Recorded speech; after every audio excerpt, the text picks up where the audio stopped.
ඔයා කවදා හරි කෝටිපති ව්‍යාපාරිකයෙක් වෙන්න හීන දකින කෙනෙක් නම් මම මේ කියන්න යන ටික හොඳට ඇහුම්කන් දෙන්න. ඔයා කරන හැම දෙයක්ම පරිපූර්ණව කරන්න වෙහෙසෙන්න. පවතින හොඳම දේ තෝරගෙන ඒක තවදුරටත් දියුණු කරන්න. ඒ වගේ දෙයක් ලෝකේ නැත්තම් ඒක අලුතින් නිර්මාණය කරන්න. දන්නවද මේක කාගේ කියමනක්ද කියලා? මේ තමයි ලෝකේ සුපෝකපෝකිම වාහන සන්නාමය වන රෝල්ස් රොයිස් සමාගමේ සමනිර්මාතෘ හෙන්රි රොයිස්ගේ දර්ශනය.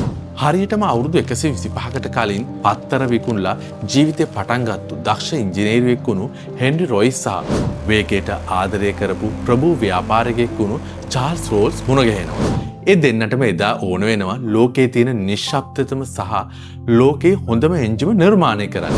ඉතින් යාළගේ අතින් ඒ නොසැලෙන දර්ශනය තමයි අද රෝල්ස් රොයිස් කියන නාමය ලෝකේ ප්‍රභූත්වයේ සහ ධනවත්කමේ සංකේතයක් බවට පත් වෙනවා. අදටත් රෝල්ස් රොයිස් රථයක එන්ජිම පනගන්වලා ඒකේ බොනට්ටුව මත කාසියක් කෙලින් අතර තිබ්බොත් ඒ කාසිය බිම වැටෙන්නේ නැති තරමටම ඒ එන්ජිම නිහඬයි. ඒ තරමටම ඒක පරිපූර්ණයි.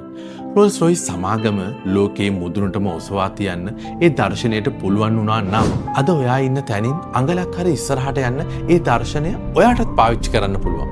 එහෙනම් මතක තියාගන්න. පවතින හොඳම දේ තෝරගන්න. ඒක තවදුරටත් දියුණු කරන්න. හොඳම දේ නැත්නම් ඒක අලුතින්ම නිර්මාණය කරන්න.